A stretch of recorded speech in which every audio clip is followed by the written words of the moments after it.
पीलीभीत से खबर है। मदर्स पब्लिक स्कूल की मनमानी का मामला सामने आया है। फीस जमा नहीं होने पर छात्रों को कैंपस से बाहर निकाला गया है। स्कूल प्रशासन दिसंबर तक फीस जमा करने की बात कर रहा है और स्कूल के बाहर छात्रों ने प्रदर्शन भी किया है। फीस जमा न होने पर स्कूल के प्रबंधन का कारनामा, बच्चों को कैंपस से बाहर निकाल दिया और अब बच्चे स्कूल कैंपस के बाहर नजर आ रहे हैं। ज्यादा जानकारी सहयोगी विक्रांत के पास है। विक्रांत, क्या है ये मामला? में स्थित ये स्कूल है मदर्स पब्लिक स्कूल, जहां पर स्कूली बच्चे जब आज पहुंचे तो उसके बाद वहां पर स्कूल प्रबंधन ने फीस जमा ना होने पर उन्हें कैंपस से बाहर कर दिया, जिसके बाद स्कूल के पास बच्चों ने बस में खड़े होकर प्रदर्शन किया तो वहां से गुजर रहे राहगीरों ने वीडियो बनाकर सोशल मीडिया पर वायरल किया। हालांकि मामला अफसरों के संज्ञान में आने के बाद कार्रवाई की बात जरूर की है, लेकिन अब तक कोई कार्रवाई होती स्कूल पर नजर नहीं आ रही है। कहीं ना कहीं स्कूल की मनमानी जो है वो एक शर्मनाक तस्वीर है। बिल्कुल विक्रांत, शुक्रिया। आप नजर बना करके रखिएगा इस पूरे मामले पर। तमाम जानकारी के लिए फिलहाल शुक्रिया। लखनऊ के मोहनलालगंज में फूड पॉइजनिंग में बीमार लोगों की संख्या भी सामने आ गई है, आपको बताएं, और 50 से ज्यादा लोग बीमार हुए हैं। बताया ये जा रहा है कि 30 अक्टूबर की रात सभी लोग एक बर्थडे पार्टी में शामिल हुए थे और खाना खाने के बाद लोगों की तबीयत बिगड़नी शुरू हुई। तबीयत बिगड़ने के बाद इन लोगों को सीएचसी मोहनलालगंज भर्ती कराया गया। वहां सूचना मिलने पर एसडीएम और सीएमओ ने सीएचसी पहुंचकर मरीजों का हालचाल जाना।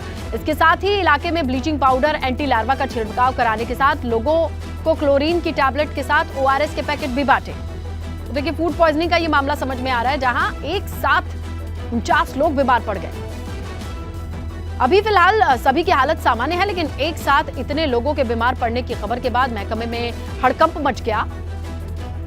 सूचना पर एसडीएम, सीएमओ, सीएचसी पहुंचकर मरीजों का हालचाल जानते नजर आए और प्रिकॉशनरी तरीके से उन्होंने कहा कि जो भी इलाका है जहां से ये आते हैं वहां पर साफ सफाई का ध्यान दिया जाए। इन लोगों को क्लोरीन की टैबलेट, ओआरएस के पैकेट भी बांटे गए। 31 अक्टूबर को इस गांव में लगभग 50 के करीब लोग पहुंचे थे बर्थडे पार्टी में शामिल होने के लिए और वहां पर ही इन्होंने खाना खाया था और खाना खाने के बाद लोगों की तबीयत बिगड़ती चली गई। देखिए, एक साथ 50 लोगों के आने के बाद देख सकते हैं बेड पर 2-2 लोगों को लिटाकर इलाज चल रहा है। ऐसे में प्रशासन के लिए हड़कंप की स्थिति हो गई। एक साथ इतने सारे मरीज फूड पॉइजनिंग के, तो एक बेड पर 2-2 लोग नजर आ रहे हैं जिनका इलाज चल रहा है। फिलहाल लोग ठीक हैं, लेकिन इकट्ठे एक साथ फूड पॉइजनिंग के 53 लोग इस सीएचसी में एडमिट हुए। बाद में एसडीएम और तमाम अधिकारी मौके पर पहुंचे, हालत और जो कंडीशन थी उसका जायजा लिया। इसके साथ ही इलाके में ब्लीचिंग पाउडर, एंटी लार्वा के छिड़काव कराने के साथ लोगों को भी जागरूक किया। तो क्या है ये पूरा मामला, आइए समझते हैं हमारे सहयोगी विवेक त्रिपाठी से। विवेक, जरा ये बताइए कि अभी ये पता कैसे चल रहा है ये फूड पॉइजनिंग का ही मामला है, इसके अलावा गंदगी, गंदा पानी, इस बारे में कुछ जानकारी आई? इसलिए लता, दोनों चीज़ें हैं। फूड पॉइजनिंग की बात कही आपने और गंदे पानी, दोनों पर अभी चूंकि जो सैंपल लिए गए हैं, जो वॉमिटिंग हुई है बच्चों को और लोगों को, उसके सैंपल की जांच के लिए भेजा गया है। साथ ही जो खाना उन्होंने खाया था उसको भी जांच के लिए भेजा गया है। हम अस्पताल में हैं, बहुत सारे लोग ऐसे भी हैं जो पार्टी में थे लेकिन खाना नहीं खाया था और वो पूरी तरह से स्वस्थ हैं। बहुत सारे ऐसे लोग हैं जिन्होंने रोटी, जो पूड़ी, सब्जी और छोला है वो नहीं खाया था, कुछ और खाया था, मिठाइयाँ खाई थी, वो बीमार है। तो कुछ कह नहीं सकते, क्योंकि जिस जगह गौरा गांव है वहाँ आसपास तमाम फैक्ट्रियाँ हैं और ये कहा जा रहा है कि फैक्ट्रियों का जो पानी है वो रिस कर जमीन में जाता है और फिर हैंडपंप से वही पानी आता है, तो वो कंटेमिनेटेड वाटर है जिसकी वजह से लोग बीमार हो सकते हैं, ऐसा अंदेशा है। फिलहाल हम आपको नज़ारा दिखाते हैं, अपने दर्शकों को नज़ारा दिखाते हैं अस्पताल के अंदर का।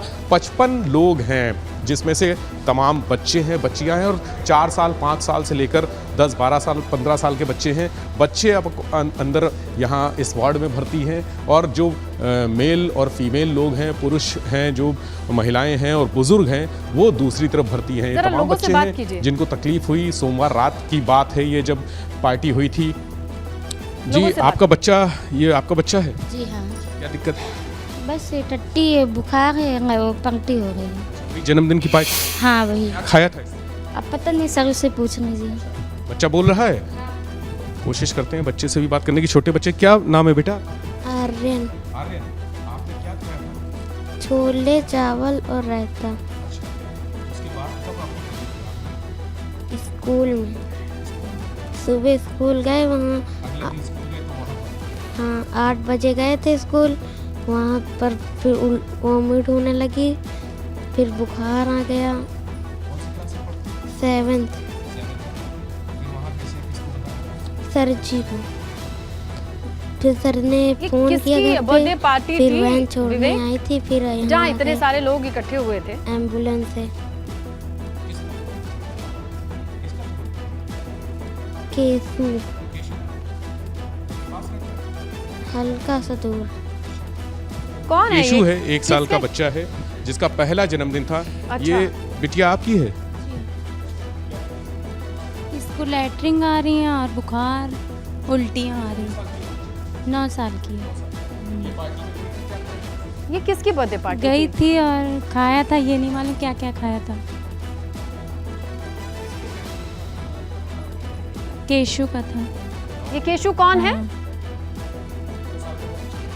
अभी 1 साल का है। वो 1 साल का है, लेकिन ये किसकी बर्थडे पार्टी से मतलब अब ये है गाँव में विवेक? रहता है तो मतलब दावत मिली थी तो वहीं गए थे। ये दावत का आयोजक कौन था? इसने लता जो केशु बच्चा है, बिल्कुल केशु और उसके परिवार के लोग, यानी केशु की तबीयत थोड़ी सी खराब है, वो घर पर है, उसको वोमिटिंग और लूज मोशंस आ रहे हैं, लेकिन अस्पताल में भर्ती कराने वाली स्थिति नहीं है। लेकिन केशु के परिवार वाले सनी रावत, उनकी पत्नी, उनके बाबा जगन्नाथ, वो सब यहाँ पर भर्ती है, यानी परिवार के लोग भी तमाम। अच्छा। ये बताइए, आप जगन्नाथ को जानते हैं? हाँ, अरे हमारे बने घर के बगल में है। अच्छा। हम तो नहीं गिरना साहब, मगर हमारी दीदी भी गए ना, बच्चे गए रहे। हाँ हाँ, ये वाला हमारा पोता है। हाँ, इनसे पूछिए कि गांव में ऐसा पहले कभी हुआ है कि कोई 7 साल। जश्न में दावत में खाना खाया और बीमार पड़े हो? ये लड़की भी रह गई, सब मोहल्ले के। कभी ऐसा पहले भी हुआ है कि कोई दावत हुई हो और खाना खा के लोग बीमार हो? नहीं, पहली बार तो ये ये हुआ। पहला वाकया हाँ। है। ठीक है विवेक, आप लोगों से बातचीत हाँ। करते रहिए, जानकारी लेते पहली रहिए। बार। तो ये वाकया है, एक बर्थडे पार्टी पर जाते हैं, 53 लोगों की तबीयत खराब है और सब के सब एडमिट है। आइए आगे बढ़ेंगे, बात करेंगे शामली से आई खबर की। डेंगू बुखार का कहर लगातार बढ़ते जा रहा है। अब तक जिलों में 17 लोगों की मौत हो चुकी है। ताजा मामला का अगर हम बात करें तो बिंडा गांव का है। डेंगू से 10 लोगों के मौत की खबर है और करीब 1,500 से ज्यादा वाले आबादी इस गांव की बात करें, 80% से ज्यादा लोग डेंगू की चपेट में हैं। इसके साथ 10 लोगों की मौत के बाद भी स्वास्थ्य विभाग मानो आंखें मूंदे हुए है। शामली के बिंडा गांव में डेंगू बुखार से 10 लोगों की मौत हो गई, फिर भी अभी तक प्रशासन की ओर से लोगों को लगता नहीं कि माकूल इंतजाम किए गए, क्योंकि ये फैलता जा रहा है। स्वास्थ्य विभाग की टीम पहुंची तक नहीं है। लोगों ने सीएम से मदद की गुहार लगाई है। 1,500 से ज्यादा लोगों की आबादी वाला ये गांव है और इस गांव में 80% लोग बीमार हैं, जिसमें डेंगू, काला पीलिया, टाइफाइड से ग्रसित हैं। लोगों की मौत हुई है, उनमें हर आयु वर्ग के लोग हैं। शामली में हम सभी ने देखा किस तरीके से बाढ़ का कहर, और जैसे श्रावस्ती की बात कर ले, जहां पर बाढ़ आके गई है वहां पर गंदगी का अंबार लगा है और जगह जगह से इसीलिए ऐसी तस्वीरें और खबर आ रही हैं। लेकिन अब तक 17 लोगों की मौत की खबर, और पूरे मामले पर यह बताया जा रहा है कि अभी तक प्रशासन की ओर से कोई यहां नहीं पहुंचा है, टीम नहीं पहुंची है। 1,500 इस गांव में लोग मौजूद हैं, लेकिन 80% लोगों के डेंगू के चपेट में आने के बावजूद माकूल व्यवस्थाएं नहीं है। ना ही कोई जांच के लिए, ना ही कोई प्रशासन की ओर से टीम आकर के सैंपल लिया गया है कि पता लगाएं कि आखिरकार इतने सारे लोग एक साथ बीमार कैसे पड़ रहे हैं। 17 लोगों की जान जा चुकी है और बिंडा गांव में अकेले एक गांव में 10 लोगों की मौत हो चुकी है।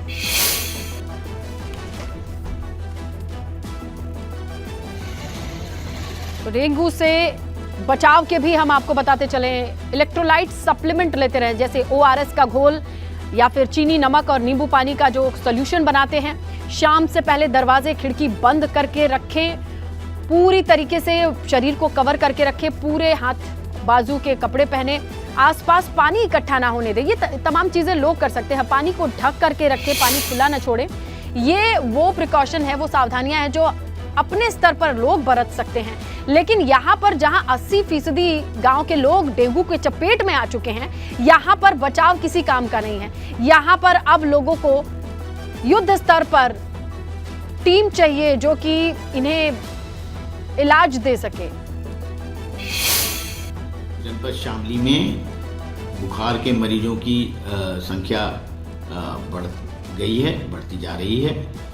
हमारे जनपद में अब तक डेंगू से 29 एलिसा से पॉजिटिव मरीजों की प्राप्त हुई है सूचना। टीम वहाँ पे कार्य कर रही है और हमारी एंटी लार्वा टीम भी वहाँ जा रही है, जिससे कि वहाँ पे छिड़काव वगैरह किया जा सके।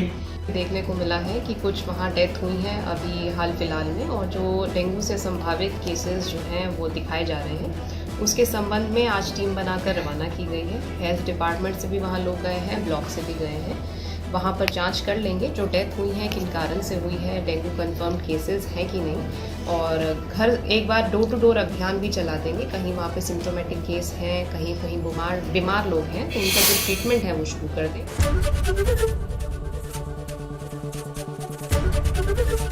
एबीपी गंगा, खबर आपकी, जुबान आपकी।